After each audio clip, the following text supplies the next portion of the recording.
મહત્વપૂર્ણ અપડેટ અત્યારે ગરમીને લઈને, કારણ કે કાળઝાળ ગરમી વધી રહી છે અને એ સાથે લોકો ગરમીમાં શેકાઈ રહ્યા છે। એટલું જ નહીં, આગામી દિવસોની અંદર પણ આ જ પરિસ્થિતિ યથાવત રહેવાની છે, કારણ કે આ જ પરિસ્થિતિઓને લઈને જે હવામાન વિભાગે શક્યતા વ્યક્ત કરી છે તેમાં ગરમીથી આખરે લોકો શેકાશે। એટલું જ નહીં, 2 દિવસ ગરમીમાં આગામી દિવસોમાં એટલે કે રાજ્યની અંદર કાળઝાળ ગરમીની શક્યતા હવામાન વિભાગે સ્પષ્ટ કરી દીધી છે અને યલો એલર્ટ આપ્યું છે।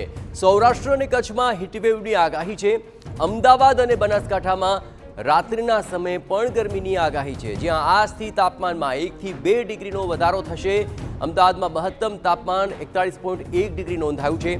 અમરેલીમાં સૌથી વધુ 41.6 ડિગ્રી તાપમાન નોંધાયું। રાજ્યના 4 શહેરોમાં તાપમાન 41 ડિગ્રીને પાર થઈ ગયું। રાજ્યમાં 24 કલાકમાં નોંધાયેલ તાપમાનના આંકડા પર જો વાત કરવામાં આવે તો તે 40થી ઉપર જણાઈ રહ્યા છે।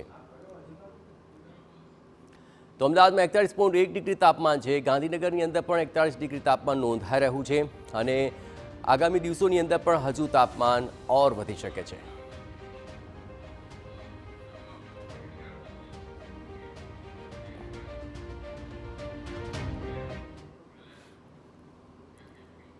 તો આગામી સમયની અંદર પણ ગરમીનો પારો હજુ પણ આગળ વધશે, એટલે કે કાળઝાળ ગરમીમાં લોકોએ શેકાવવું પડશે, એટલે કે 2 દિવસ હીટવેવની અસર ચોક્કસપણે વર્તાશે અને આ તબક્કે લોકોને ગરમીથી ત્રાહિમામ પોકારી જશે તેવો માહોલ સર્જાઈ જશે। ખાસ કરીને રાજ્યના દરિયાકાંઠે જે તાપમાન છે તે 37ને પાર જવાની શક્યતા વ્યક્ત થઈ રહી છે, એટલે કે બફારાનો અહેસાસ ચોક્કસપણે દરિયાકાંઠે પણ થશે અને રાજ્યમાં સરેરાશ તાપમાનની અંદર 2 થી 4 ડિગ્રી જેટલો વધારો થશે તેવી શક્યતા હવામાન વિભાગે વ્યક્ત કરી છે।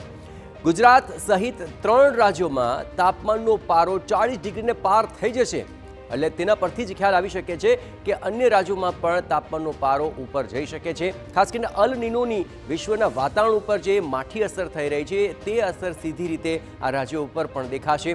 હાઈ પ્રેશરથી વાતાવરણ સ્થિર થશે તો ગરમીમાં તેને કારણે વધારો ચોક્કસપણે અનુભવી શકાશે। આ ઉપરાંત આ તમામ પરિસ્થિતિઓની અંદર રાજ્યના મહત્વપૂર્ણ શહેરોની અંદર પણ તાપમાન મહત્તમ રહી શકે છે।